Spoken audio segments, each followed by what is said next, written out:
Un'interessante iniziativa si è svolta al Consorzio Universitario di Agrigento, organizzata dall'Associazione Dante Alighieri. Il tema in questione è quello di Dante e la trasparenza nell'ambito delle giornate della Dante, anno 2022 internazionale del vetro, con qualificati relatori presenti che hanno relazionato in materia. Tra i tanti il presidente dell'Equa Nenè Mangiacavallo sulla trasparenza in sanità, Enzo Alessi regista su Dante e la trasparenza, avvocato Antonio Gaziano, Giustizia Mosse, l'ingegnere Achille Furioso. Un'iniziativa fortemente voluta dalla presidente della società Dante Alighieri di Agrigento, professoressa Enza Ierna. Diciamo che oggi noi trattiamo della trasparenza perché quest'anno, il 2022, è stato dichiarato l'anno internazionale del vetro, quindi del vetro, delle sue caratteristiche, abbiamo voluto cogliere un aspetto, la trasparenza, perché siamo convinti che attraverso la trasparenza in tutti i settori della nostra vita ci può essere un mondo migliore. Trasparenza quindi che sarà vista sotto l'aspetto sanitario, sotto l'aspetto giuridico e anche sotto l'aspetto ingegneristico, architettonico, oltre sotto l'aspetto anche diciamo artistico, poetico.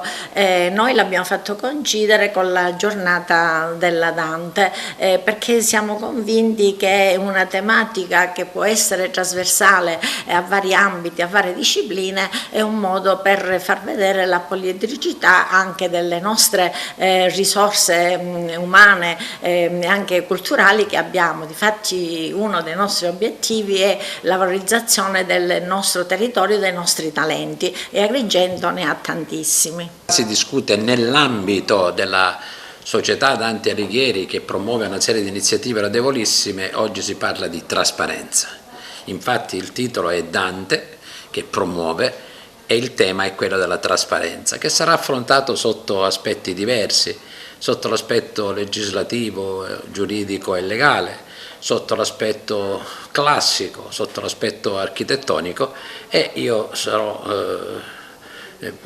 parlerò della trasparenza in un settore molto delicato come quello della sanità. Certo, si tratta di un argomento particolarmente delicato in un periodo in cui la trasparenza assume un significato se non politico sicuramente istituzionale.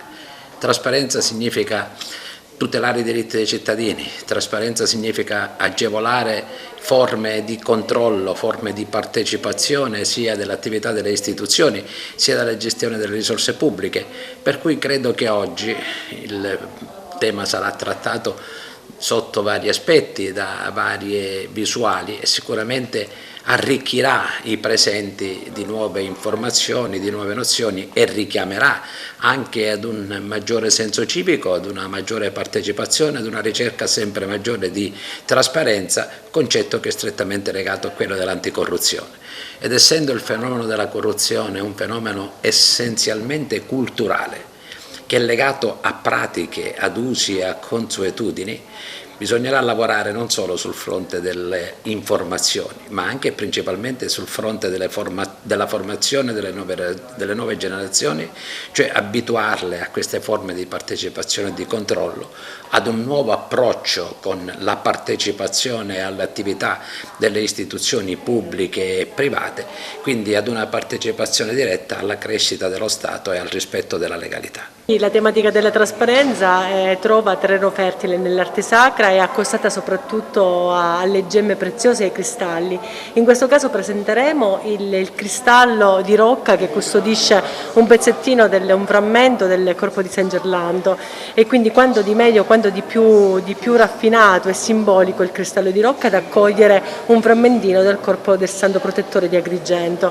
Oggi lo presenteremo a tutti, ma soprattutto presenteremo delle curiosità, ovvero legate alla sua storia. Un piccolo cristallo che nasce come flacone in cristallo utilizzato come flaconcino per unguenti, e poi trasformato nel Cinquecento come reliquiario del corpo di San Gerlando. E vabbè, la trasparenza diventa l'essenza del vivere civile e amministrativo, sia negli enti pubblici che nei rapporti sociali.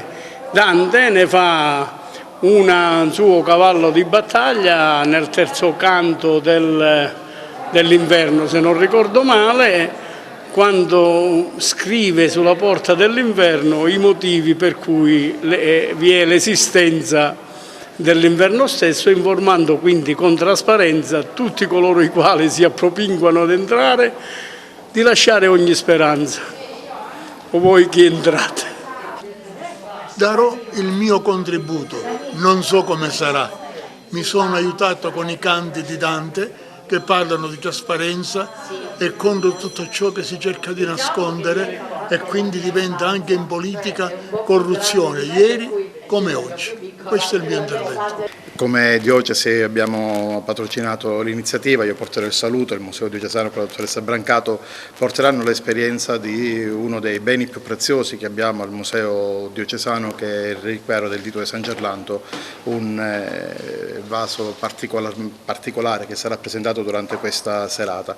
È bello poter condividere con la città il tesoro che appartiene a questa città, portarlo alla conoscenza e nello stesso tempo mettere in evidenza quelle particolarità che la nostra città custodisce e che purtroppo tante volte nei cittadini conoscono, ma che è necessario mettere a disposizione di tutti.